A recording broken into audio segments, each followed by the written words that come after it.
One of the most frustrating things as a citizen and as a journalist is you always hear about the issues that we have in this city, in this country, in this province, but no one does anything about it. Until Doug Ford comes along, the Premier of Ontario. Hello, I'm Adrienne Batra. With me are Warren Kinsella and Brian Lilley.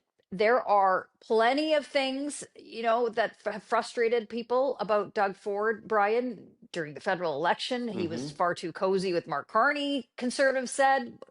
Probably true. He, recently, fired up some s'mores at the cottage with Mark Carney. There's a bit too much coziness there. But that said, when Doug Ford is angry and an issue touches him directly, which is a lot of issues, he will go to town. Most notably, he spoke out, held up a front page of the Toronto Sun about the smash and grabs that are plaguing this province. Okay, so here's my little crime rant of the day. I don't know if you've ever see. Did you see these characters on the news last night that went into the LCBO up in Kitchener? They're brazen bunch of crooks. I have all the confidence in the world in the police services, Waterloo Police Services. The chief, he's a champion. The chief. We got to catch these guys and throw them in jail. They just do not care. They go in there, they start loading up, and loading up. And do you know what's ironic? It's the taxpayers' money, the LCBO. He has finally taken some action where others have not on this ongoing anti-Semitism in our schools and reprimanding trustees. He's actually doing some stuff and taking some action, which is unusual for politicians, Brian. And he's being loud about it, and sometimes he gets himself in trouble with that. I think on these issues, and Warren's got some more that he believes Ford is being right on.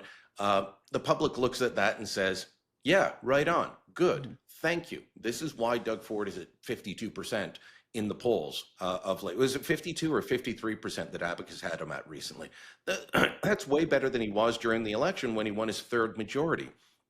So when Ford jumps on issues like crime, the other day held up a front page of the Toronto Sun, Joe Warmington's column on the guys that stole $8,000 worth of booze from an LCBO. This is becoming an ongoing problem. This is not a one-off. This is organized crime doing this. Gangs going around raiding stores, whether it's jewelry stores, smash and grabs, or big heist at the LCBO. He was talking about the guy in Lindsay who defended himself, and he has been all over that issue. People relate to that because we all think, what would happen if someone came into my home in the middle of the night with a weapon? Would I be allowed to defend myself? You're damn right I would try to defend myself, but am I going to get charged like the guy in Lindsay? Well, Ford's been backing him up, and it's a very populist move. What populists are, go after popular issues. This is a popular issue. Warren, there's been a few other things that Premier Ford has had the courage, so shall I say, to speak up and speak out and take some action on many other issues like anti-Semitism. Yeah, and so I'm full disclosure. I've advised Ontario Liberals, and I've advised the Ontario PC caucus, and I know a lot of politicians at Queen's Park, and the one characteristic they all share is an aversion to risk. And you look at what Doug Ford has done over the past few days. So defending the guy who was defending himself when somebody broke into his home in Lindsay. Talking about going after those who do experimentation, medical experimentation on dogs and cats. Talking about what are some of the other issues that he's done. I'm trying to remember, we were talking about it before the segment. The school trustees. The school trustees, so he's taken over the school boards that the federal government identified were most responsible for anti-Semitism, and he's kicked out the trustees. Like all of these positions that he's taken publicly, personally, they're not without risk. And I can see a lot of politicians at Queen's Park not doing what he's done. But I think, as Brian has said, as you have said, This is why people like him. It's not that he's just embracing a popular position. He's willing to take a risk in embracing those positions.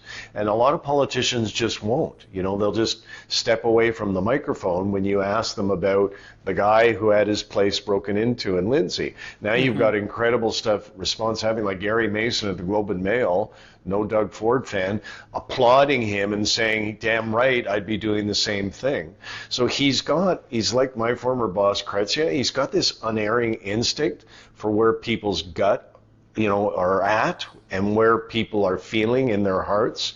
And, you know, that kind of emotional politics, it's not always rational, but that kind of emotional politics really works. And this guy is just really good at it, and you know that's why he's holds such a commanding lead in the polls. You know, it's interesting, Brian, because on some of these issues that are happening within our own province, domestic issues, shall we say, that we've all talked about with respect to Premier Ford, very strong, very, very positive in general.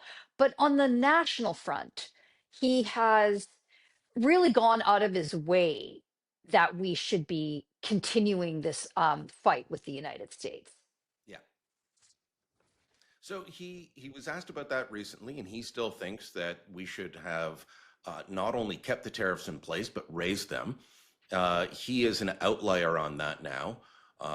You know, I imagine in Edmonton at the Alberta legislature, people are walking around with ball caps that say Danielle Smith was right about everything at this point, because the Carney government has effectively adopted much of what she was pushing earlier this year when she was being called a traitor, instead of what Doug Ford was pushing, which is what Justin Trudeau had brought in.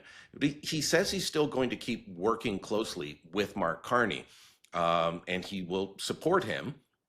But it's interesting. He's also building bridges with Danielle Smith. So I know that, especially at West, when I was there for Stampede, a lot of anger towards Doug Ford over what happened during the federal election and him being too close to Carney.